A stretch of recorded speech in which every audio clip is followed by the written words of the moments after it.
What happens when the leader of the free world, Donald Trump, directly calls out Israel for risking the stability of a nation at a crossroads? This is the burning question after the U.S. president's latest social media post. Just days after a deadly Israeli operation in Syria's southern region, Trump used his platform to issue a blunt warning. Don't interfere in Syria's path to peace. But is this really about the future of Syria, or does it signal something much bigger at play in the Middle East? Asterisk in a rare moment of direct diplomacy. U.S. President Donald Trump used his Truth Social platform to send a powerful message to Israel. On the heels of a deadly Israeli operation in southern Syria, Trump warned Israel not to destabilize Syria further. His message was straightforward. It is very important that Israel maintain a strong and true dialogue with Syria.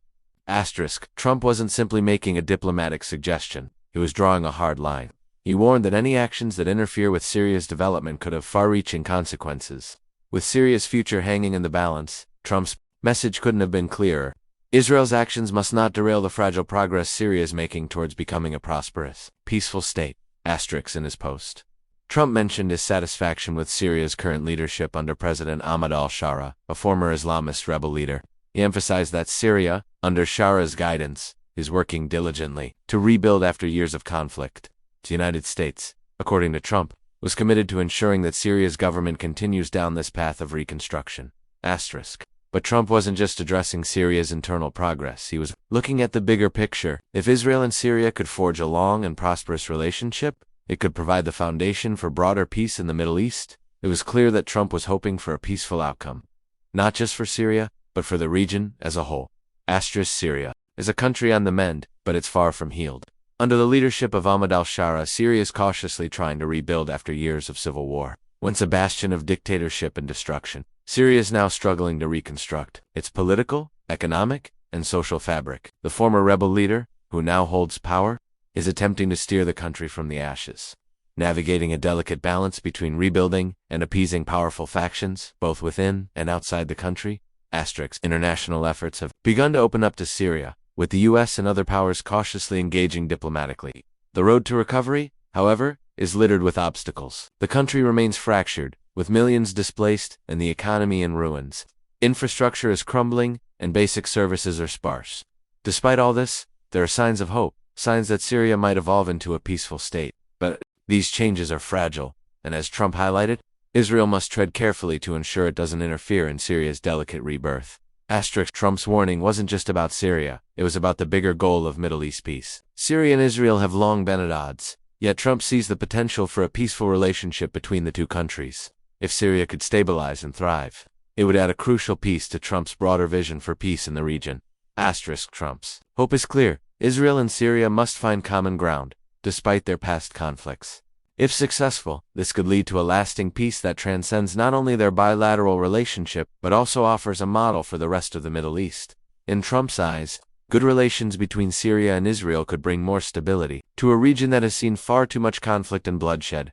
Asterisk. Shortly after Trump's social media warning, Israeli Prime Minister Benjamin Netanyahu took to the phone with the U.S. president. The two leaders discussed pressing issues including the ongoing efforts to dismantle Hamas's military capabilities and the demilitarization of Gaza. This conversation wasn't just about Syria, though. It was about the broader Middle East and Israel's role in shaping regional security. Asterisk. In the phone call, Trump reaffirmed his commitment to a peaceful future for the region. He reiterated his support for Israel's security while also discussing the expansion of the peace accords, a signal that peace could, indeed, be on the horizon if Israel and its neighbors make the right moves. Trump also invited Netanyahu to visit the White House soon, marking the fifth such visit since Trump's return to office. Asterisk. Netanyahu's invitation to visit the White House was more than a simple diplomatic courtesy. It came at a critical time, with tensions running high in Syria and Israel's recent actions. They're casting a long shadow. The upcoming visit was expected to focus heavily on Syria, with Trump pushing for a security pact between Israel and Syria. But whether Netanyahu would be receptive to these diplomatic overtures remained to be seen. Asterisk. The stakes for Netanyahu's visit were high.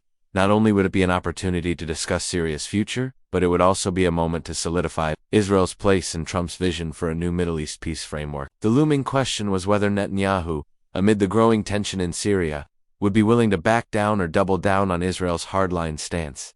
Asterisk. While Trump's diplomatic efforts were aimed at peace, the reality on the ground was far from peaceful. Just days before Trump's social media post, Israel launched an operation in southern Syria that resulted in the deaths of 13 people. The Israeli military claimed the operation was necessary to target an Islamist group planning attacks against Israel, but to Syria, it was nothing short of an act of aggression. The Syrian government condemned the Israeli strike as a war crime, accusing Israel of deliberately escalating tensions in the region. The Israeli strikes have been part of a broader strategy to secure the Golan Heights and ensure that weapons don't fall into the hands of hostile forces. But each strike makes the possibility of peace seem more distant. The escalating violence in Syria wasn't just causing concern in the region. The U.S. government, too, expressed its frustrations. U.S. officials have repeatedly warned Israel about the potential dangers of continuing its strikes on Syria. While Israel's justification for its actions is rooted in security, U.S. officials fear that these operations could turn Syria against Israel, and in doing so, undo the diplomatic progress Trump is trying to achieve. One senior U.S. official was blunt. If Israel continues down this path, they will self-destruct. They risk missing a huge diplomatic opportunity. The warning couldn't have been clearer. Israel's actions in Syria could ultimately jeopardize the broader peace effort that Trump was hoping to secure. Despite the growing tensions, U.S. diplomacy hasn't slowed down. Tom Barrack, the U.S. Special Envoy to Syria, visited the country to meet with President Shah. Barrack's mission was simple: to de-escalate the tensions between Israel and Syria and prevent the conflict from spreading further. Barrack's visit underscored the U.S.'s commitment to securing a peaceful resolution, even if that meant challenging Israel's aggressive posture in Syria.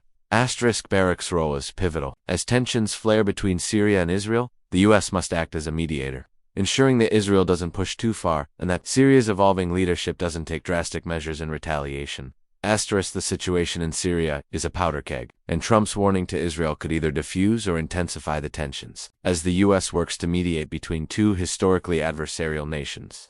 The fate of Syria's fragile peace hangs in the balance. Will Israel heed Trump's advice, or will its actions in Syria turn a hopeful future into a diplomatic disaster?